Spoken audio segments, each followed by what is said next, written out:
முதலமைச்சர் விஜய், எதிர்க்கட்சி தலைவர் உதய், யார் போட்டு அவர் 2 இளைஞர்கள் களம் ரொம்ப அருமையாக இருக்குது, பார்க்குறதுக்கு சந்தோஷமாக இருக்குது. ஒரு ஃபோர்ஸ்ஃபுல்லான சட்டமன்றமாக இது நடக்கும். ஆமாம், 8 தோல்வி அவர் சந்திக்கும் போது நான் தான் சொன்னேன், 8 தோல்வி எடப்பாடின்னு ஆரம்பித்தேன். அப்புறம் 10 தோல்வி பழனிசாமின்னு சொன்னோம். இன்றைக்கி படுதோல்வி பழனிசாமி அன்போடு அழைக்கப்படுறாங்க. இந்த சட்டசபை இப்படி ஒரு சூழ்நிலையை பொதுமக்கள் ஏற்படுத்தி கொடுத்துருக்குறாங்க. ஆளுங்கட்சிக்கு பெரும்பான்மை இல்லாத ஆளுங்கட்சி, எதிர்க்கட்சி ஆளுங்கட்சியை வீழ்த்த முடியாத அளவிற்கான குறைந்த எதிர்க்கட்சி. முதலமைச்சருடைய முக்கிய பணி நிறைய, இனிமேல் முதலமைச்சர் படிக்கணும், சட்டசபை விஷயங்களை பற்றி நிறைய தெரியணும். சபாநாயகரை எப்படி அமர்த்தப்படுகிறார் அந்த வரலாறை சொன்னார் மாதிரி இன்னமும் நிறைய வரலாறு அவர் படிக்க வேண்டி இருக்கிறது.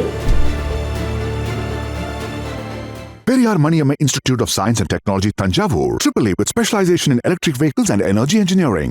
Summer வந்தாச்சு. What's your plan for this holiday? எங்க கிட்ட விட்டுருங்க, நாங்க பாத்துக்கிறோம். GT Holidays. GT Holidays, South India's #1 travel brand.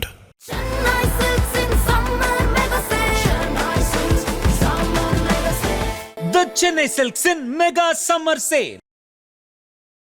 வணக்கம் சார். வணக்கம். சட்டமன்றத்தில் தமிழக வெற்றி கழகம் ஃப்ளோர் டெஸ்ட்டில் பெரும்பான்மை நிரூபிச்சிருக்காங்க. ஆமாம். இது எப்படி பார்க்குறீங்க சார்? அறுதி பெரும்பான்மையை உறுதி செய்திருக்கிறார்கள். அறுதி பெரும்பான்மை. ஆமாம். அந்த அப்போ இந்த டெஸ்ட்டில் பாஸ் ஆகுமா ஆகாதாங்கிற கேள்வியே இல்லாமல் உறுதி செய்திருக்கிறாங்க. பலமான கட்சியாக 6 மாதம் தாங்குமான்னு யோசித்தோம். 5 ஆண்டுகளும் இது தாங்கும் அப்படிங்கிற அளவுக்கான சம்பவம் இன்றைக்கி சட்டசபையில் நடந்திருக்கு. எதிர்க்கிறதுக்கோ வீழ்த்துறதுக்கோ ஆளில்லாத அளவிற்கு சட்டமன்றத்தில் தனிப்பெரும் கட்சியாக தாவேகாவும் அதனுடைய முதலமைச்சரும் பரிணமித்திருக்கிறார்கள். நம்ம ஜஸ்ட் பாஸ் ஆகும்னு நினச்சோம் சார். ஆமாம். இப்போ கிட்டத்தட்ட 90% எழுதிருச்சு. 70% கிட்ட வந்துருங்க. சட்டசபையில் பாஸ் ஆகிறவங்களுக்கு 70 மார்க்குங்கிறது பெரிய விஷயம். சட்டசபையில் இருந்தவர்களும் 90 போயிட்டார் அவர். அந்த மாதிரி. ஆமாம், சட்டசபையில் இருந்தப்ப. ஆமாம் ஆமாம். அதனால் கேள்விக்கே இடமில்லாமல் அறுதி பெரும்பான்மை. இல்லை சார், இப்போ நம்ம 108ன்னு வச்சுக்கலாம். 1 போனாலும் சரி 107 106 தான். 6 தான். 1 ராஜினாமா 1 சபாநாயகர். ஓகே, 106னே வச்சுக்கலாம். ஆமாம், முதலமைச்சர் தான் வாக்கு செலுத்தியிருக்காரு. முதலமைச்சர் வாக்கு செலுத்தலாம். ஒரு எம்எல்ஏ ராஜினாமா, ஒரு எம்எல்ஏ வாக்களிக்க முடியாது. அது சபாநாயகர் தானே வாக்களிக்க முடியாது. அவர் சிவகங்கை மாவட்டத்தில் பெரிய கருப்பை ஏத்துனாரு. அதனால் கோர்ட்டினுடைய நீதிமன்ற தீர்ப்பின் அடிப்படையில் அவர் வாக்களிக்க முடியாது. அப்போ 3 பேர் வாக்களிக்க முடியாது. ஆமாம், அப்போ 105. 105. ஓகே, 105. அப்படிங்கிறப்ப இப்போ நம்ம அந்த 2 விசிகா, 2 சிபிஐ, 2 சிபிஎம், ஐஎம்யூஎல், இப்படி இந்த 4 கட்சி, இது ஒரு மாதிரி ஃபஸ்ட்டு நம்ம என்ன நினச்சோன்னா இது கண்டிப்பாக ஃப்ளோர் டெஸ்ட்டில் ரொம்ப கஷ்டம், அப்படி தான் பிரேக்கிங் போயிட்டு இருந்தோம். ஆமாம். இது நம்ம எதிர்பார்த்தோமா சார்? பயங்கர ட்விஸ்ட்டாக அதிமுகவோட எனக்கு. அதிமுக இப்படி பிரியுங்கிறது ஏற்கனவே எதிர்பார்க்கப்பட்டது தான். ஏன்னா அங்கே தலைமை சரியில்லைங்கிறது ஊர் உலகத்துக்கே தெரியும். அதனால தான் அதிமுக 3வது இடம் போயிருக்கு. ஓகே, 10 தோல்வி பழனிசாமி. ஆமாம், 8 தோல்வி அவர் சந்திக்கும் போது நான் தான் சொன்னேன், 8 தோல்வி எடப்பாடின்னு ஆரம்பித்தேன். அப்புறம் 10 தோல்வி பழனிசாமின்னு சொன்னோம். இன்றைக்கி படுதோல்வி பழனிசாமி அன்போடு அழைக்கப்படுறாரு. இது ஆகக்கூடாதுன்னு விரும்பணும். ஒரு தலைவன்கிறவர் எப்படி இருக்கணும்? அரவணைக்கணும், அன்பு செலுத்தணும், தொண்டர்களையும் பொதுமக்களையும் விரும்ப வைக்கணும். அப்படி தானே வாக்கு விழும். அதனால அதிருப்தி எம்எல்ஏக்கள் இங்கே இது பண்ணியிருக்காங்க. கம்பல்சரி சொல்லி பார்த்தாங்க, ஒற்றுமையாக இருக்க கேட்டு பார்த்தாங்க. இவர் எதற்குமே இடம் கொடுக்கலையே. தாம் பிடித்த முயலுக்கு 3 கால்னு சொன்னார். தன்னிலை உணரவில்லை, தலைகால அவருக்கு புரியலை. தன்னுடைய சொந்த சுயநலத்தை மட்டும், தாம் பதவி, தாம் பணம், தாம் ஃபேமிலி அப்படிங்கிற மட்டும் சுயநல வட்டத்துக்குள்ளேயே தான் சுருங்கி போனார். அப்போ பொதுநலமாகவே சிந்திக்கவே இல்லையே. இப்போ நம்ம சட்டமன்றத்திலே பார்க்குறோம், ஆதரவு யாருங்க, ஒவ்வொரு தலைவர்களாக பேசுங்க அப்படின்னு சொல்லும்போது, ஆமாம், சட்டமன்ற குழு தலைவர், விடுதலை சிறுத்தைகள் கட்சியோட சட்டமன்ற குழு தலைவர் வன்னியரசு கிட்டத்தட்ட ஒரு 10 பக்கம் 12 பக்கம் எடுத்துகிட்டு வந்து ஆமாம் பேசுனதை எப்படி பார்க்குறீங்க? இல்லை, இந்த முறை சட்டசபை அனைவருக்குமான சமமான சட்டசபையாக அண்ணன் ஜேசிடி அவர்கள் அருமையாக வழிநடத்துகிறார் என்கிற துவக்கத்தை ஏற்படுத்தியிருக்கிறார். ஆனால் வழி நடத்துவார் என்பதை நம்பணும். ஏன்னா எம்ஜிஆர் காலத்து அரசியல்வாதி அப்படிங்கிறப்ப வழி நடத்துவார். நியாய தர்மம் தெரிஞ்சவர், நல்லது மட்டுமே செய்கிறவர். காசுக்கோ பணத்துக்கோ பதவிக்கோ ஈல்டாகாத மனுஷன். பயத்துக்கும் ஈல்டாக மாட்டார். இன்றைக்கி பார்த்தீங்களா, எடப்பாடி குறுப்பு சவுண்டு கொடுக்கும்போது அந்த பாய்ச்சாங்க பலிக்காது, வேலுமணி நீங்கள் பேசுங்க அப்படி. ஏன்னா அதிமுக விதினா என்ன, அந்த சட்டம்னா என்ன, அதிமுகவில் பிரச்சனையை இன்றைக்கு பிரச்சனை மாத்திரமல்ல, அவர் 87 எம்ஜிஆர் இறப்புக்கு அப்புறம் நடந்த பிரச்சனையும் பார்த்துருக்கிறார்.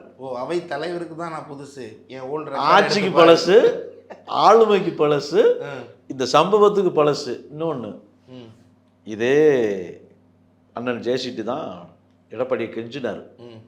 அண்ணே கட்சியை ஒற்றுமைப்படுத்துங்களேன், நாங்கள் என்னன்னே செஞ்சோம், எல்லாரும் ஒற்றுமையாக இருக்கணும், கட்சி ஆட்சிக்கு வரணும்னு கெஞ்சினார். இந்த எடப்பாடி என்ன சொன்னார் தெரியுமா?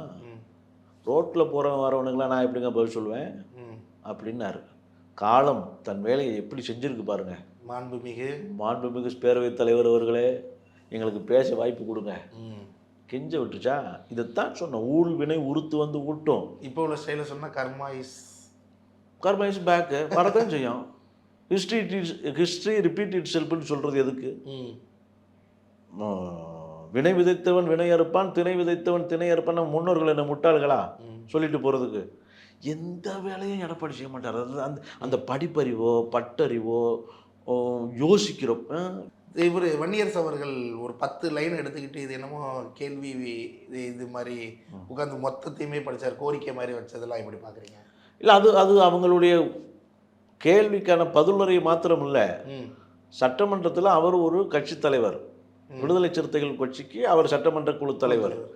அதனால் அவங்க பேசுவாங்க, பேச விடணும். அதுக்கு தானே சட்டமன்றம் பேச விட்டுருக்கிறார், எல்லாத்துக்கும் விட்டுருக்காரு. இவ்வளோ நேரமா அவைத்தலைவர் போதும்பான்றாரு, பக்கத்தில் காங்கிரஸ் தலைவர் போதும்பா அப்படிங்கிறாரு. பேச விடாமல் தடுக்கப்பட்டு பழகி, சுருக்கமாக பேசி பழகி, இந்த சட்டமன்றம் கொஞ்சம் லாங்காக போகும்போது கொஞ்சம் போர் அடிக்கிறவோ அப்படிங்கிற மாதிரி தெரியுது. ஆனால் சட்டமன்றம் 9 மாதங்கள் நடந்த காலமும் உண்டு.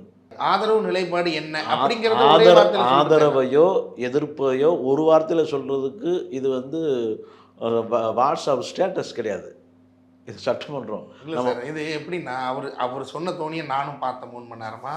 அப்படிங்கிறப்ப அந்த ஒரு படத்தில் சொன்ன மாதிரி தான், அடுத்த வாட்டி வந்தேன்னா அப்படிங்கிற மாதிரி. என்னன்னா அவர் கிட்டத்தட்ட மது அது இதுன்னு எல்லாத்தையும் சொல்லிட்டு 7வது பாயிண்ட் 8 அது பக்கத்தில் இப்படி பண்டிதரை நிறைவேற்கிறதுங்கிறது ஜோதிடங்கிறது நம்பிக்கை இல்லாதது, இந்த மாதிரியே நீங்கள் பண்ணிகிட்டு இருந்தா அந்த 2 எம்எல்ஏ நாங்கள் வெளியே போயிடுவோம், ஒரு எச்சரிக்கை மாதிரி நம்ம எடுத்துக்கலாமா? எச்சரிக்கை விடணுங்கிற ஒரு ஆளுங்கட்சிக்கு ஒரு எதிர்கட்சி தான் தோன்றித்தனமாக ஆளுங்கட்சியை விடக்கூடாது. என்னை கேட்டால் இந்த சட்டசபை இப்படி ஒரு சூழ்நிலையை பொதுமக்கள் ஏற்படுத்தி கொடுத்துருக்குறாங்க. ஆளுங்கட்சிக்கு பெரும்பான்மை இல்லாத ஆளுங்கட்சி, எதிர்கட்சி ஆளுங்கட்சியை வீழ்த்த முடியாத அளவிற்கான குறைந்த எதிர்கட்சி. ஆளுங்கட்சியை வீழ்த்தினா எதிர்கட்சி ஆட்சிக்கு வரணும், வர முடியாது. இப்போ உட்காந்துருக்கிற சேரில் 4 சேரில் ஒரு கால் தான் திரு விஜயோட கால், மற்ற 3 காலுமே கூட்டணி கட்சி இருந்தால்தான் விஜய் வந்து ஆட்சியை செலுத்தி கொண்டு போக முடியும். அப்படி மூக்குனாங்க தேவை. ஏன்னா கட்சி புதுசு, முதல்வர் புதுசு, எம்எல்ஏக்கள் பெரும்பான்மையானவர்கள் புதுசு. அப்போ சட்டமோ சட்டசபையோ சட்ட நுணுக்கமோ அந்த பேரவை விதிகளோ இதெல்லாம் தெரியாமல் உள்ளே நுழைஞ்சிருக்கிறாங்க. இதை தெரியப்படுத்துவதற்கு அனைவரையும் தன் நிலை உணர்ந்து பயணிப்பதற்கு இந்த ரிசல்ட்டு ஒரு சாதகமான ரிசல்ட்டு தான் நான் பார்க்குறேன்.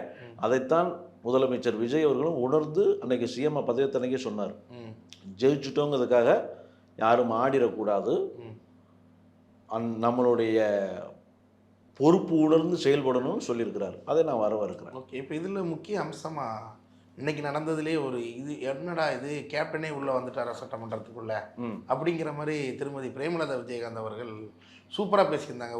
ஒரு இதை பார்க்கல அப்படிங்கிறப்ப அது எப்படி இருந்துச்சு அவங்களோட பேச்சு? இல்லை, அந்த அக்கா எப்போ அரசியலுக்குள்ளே நுழைஞ்சாங்களோ அப்போ இருந்தே அவங்களுடைய பேச்சு பிரமாதமான பேச்சாக தான் இருக்கும்.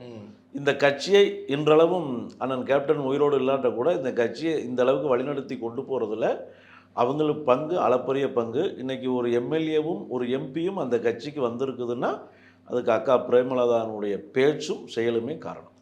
இதில் கிளைமேக்ஸாக எதிர்க்கட்சி தலைவர் திரு உதயநிதி ஸ்டாலின் அவர்கள் பேசுகிறாங்க.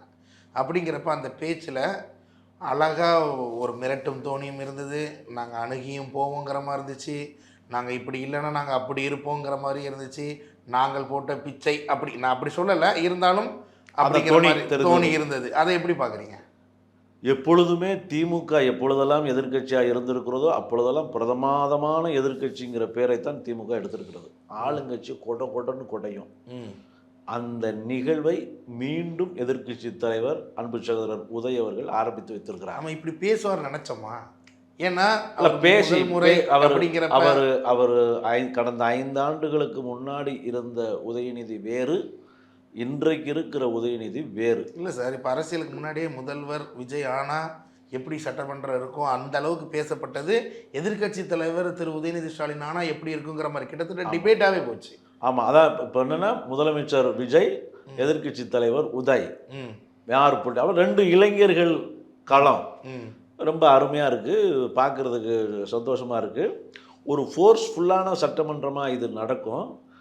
உதயினுடைய எதிர்க்கட்சி தலைவனுடைய பங்களிப்புங்கிறது இன்றைக்கி ஆளுங்கட்சிக்கு சுட்டிக்காட்ட வேண்டிய இடத்தில் சுட்டிக்காட்டப்பட்டது, கண்காணிக்கப்பட வேண்டிய இடத்தில் கண்காணிக்கப்பட்டது, மிரட்ட வேண்டிய இடத்தில் மிரட்டவும் பட்டது.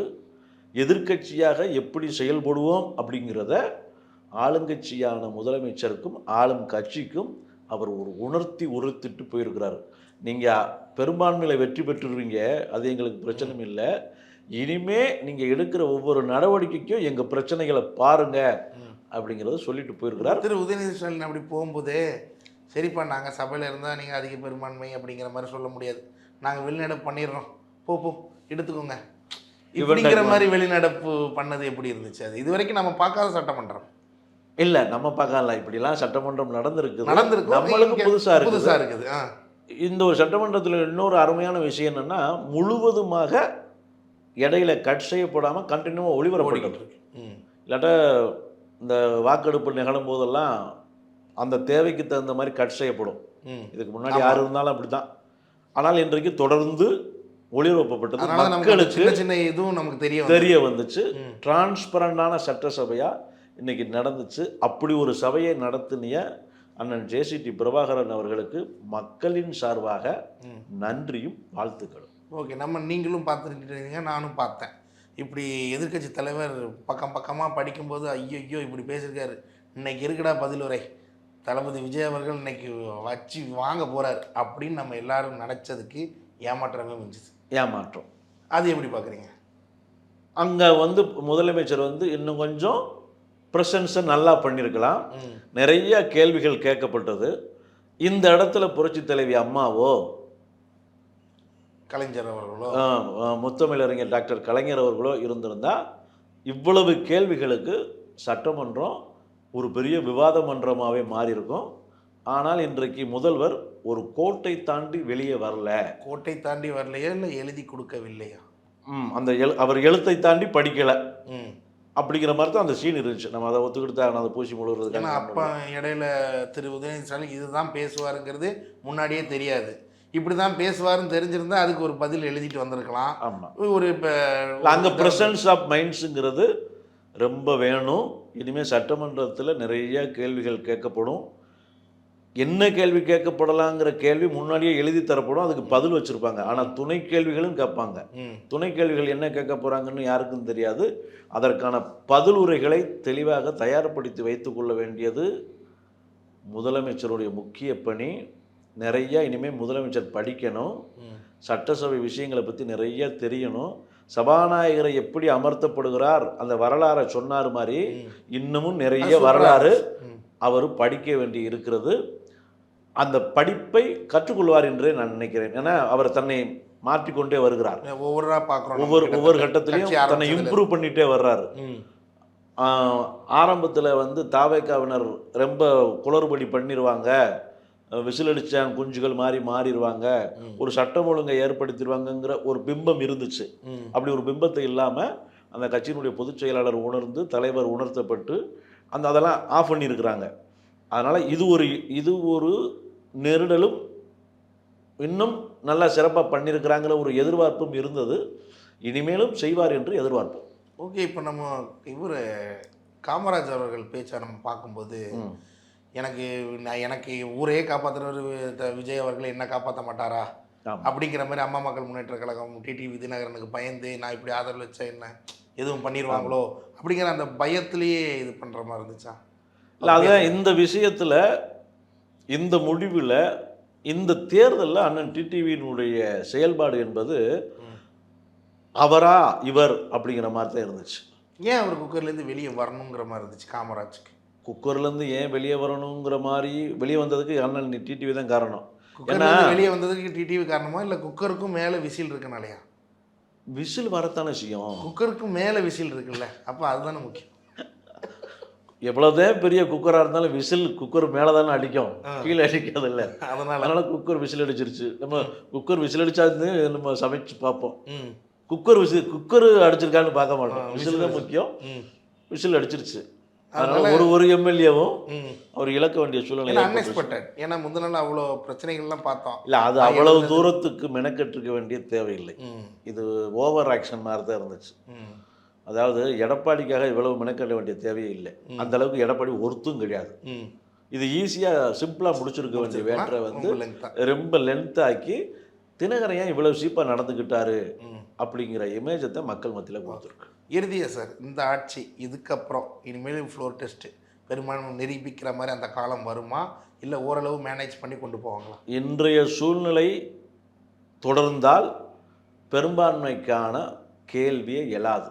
5 வருடம் முழுவதுமாக 5 வருடத்துக்கு இந்த ஆட்சி அற்புதமாக தொடருமா அப்படிங்கிறது முதலமைச்சரினுடைய அணுகுமுறை செயல்பாடு. ஏன்னா இது கூட்டணி ஆட்சி தான். எப்படி இருந்தாலும் இது மைனாரிட்டி கவர்மெண்ட் தான். அதை முதலமைச்சரை ஒத்துக்கிட்டு இருக்காரு. இது மைனாரிட்டி ஆட்சி தான். மைனாரிட்டிக்கான மக்களுக்கான ஆட்சியாக அதை மாற்றிருக்கிறாரு. அது குளவராக ப்ளே பண்ணியிருக்கிறாரு. ஆனால் கூட்டணி ஆட்சி தான். கூட்டணி தான் தொடரும். இந்த கூட்டணியை குளறுபடி இல்லாமல் கொண்டு போகிற இடத்துல முதலமைச்சர் தான் இருக்கிறாரு. கொண்டு போனால் தமிழகத்துக்கு நல்லது அப்படின்னு தான் நம்மளும் நினைக்கிறோம். கொண்டு போவார்னு எதிர்பார்க்குறோம். நன்றி சார். நன்றி, வணக்கம். Periyar Maniyamma Institute of Science and Technology, Tanjavur. AAA with specialization in electric vehicles and energy engineering. Summer வந்தாச்சு. What's your plan for this holiday? எங்க கிட்ட விட்டுருங்க, நாங்க பாத்துக்கிறோம். GT holidays. GT Holidays, South India's #1 travel brand.